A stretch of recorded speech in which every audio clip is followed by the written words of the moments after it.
A very pleasant morning to all of you.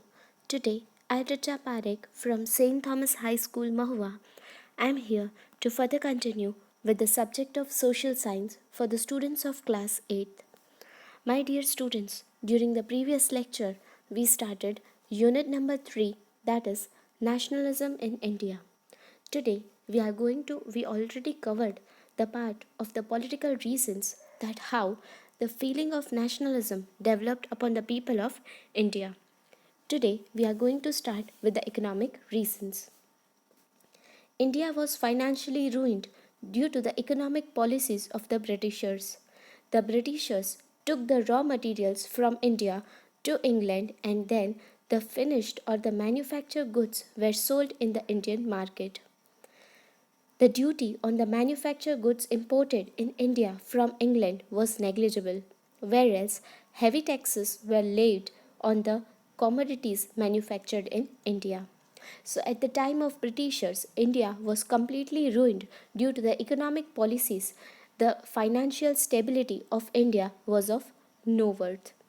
The Britishers took the raw materials, that means the materials which were necessary in order to form a proper product, was what they used to take from India to England, and then they used to manufacture a proper product and sold it back in the Indian market.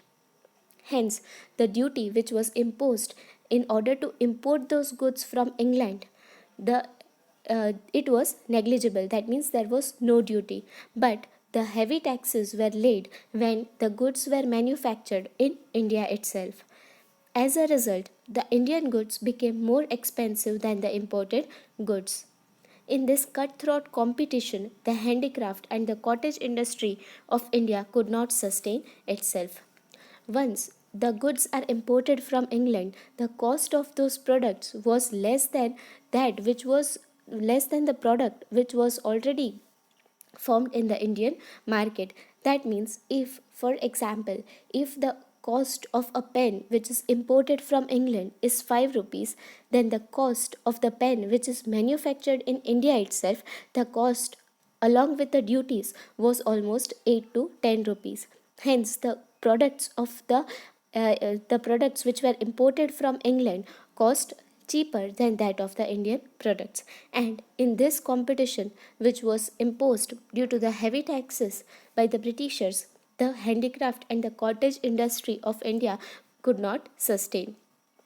Many artisans became unemployed. Soon, the Indian realized that it was the British policy to prosper England at the cost of Indian economy. This fostered the feeling of nationalism in the people of India, and hence, because of this, many artisans became unemployed.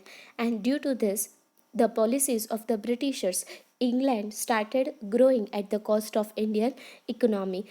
And due to this, the feeling of anger and nationalism grew in the hearts of the people of India. Let's see the third point, transport and telecommunication. The railway, telegraph, post, land, and waterways, etc., were developed in India by the British for the military, economic, and political reasons. However, it turned out to be a boon in the disguise for the Indians. People came closer to one another due to the development of these facilities.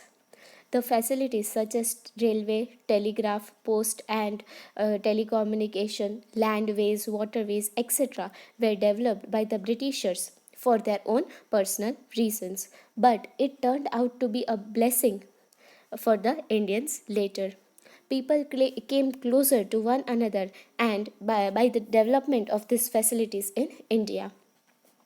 Mobility of the intellectuals, artists, and business class increased, and they started exchanging their thoughts and opinions. Due to this, the people, the artisans, and the business class became mobile. That means they can easily move from one place to another. Hence, they can share their thoughts, their experiences, and opinion in order to verify and in order to sustain in this situation. Discrimination of caste, community, and religion became lesser due to the increased communication and mass transportation. National leaders could communicate their thoughts and plans to the large number of people. leadership was built at the national level instead of regional level. This gave a notable contribution in the attainment of Swarajya. Hence, the intellectuals, the people, the national leaders who can communicate their thoughts and their plans in order to revolt, large number of people became familiar to this, and the leadership was built at the national level so that we can easily attain freedom. That means the achievement of Swaraj becomes easy. Dear students, here we are at the end of this video. In the very next class, we will cover the next fourth and fifth point of this chapter. Till then, you have to study the same chapter as a part of your homework. Thank you and have a nice day.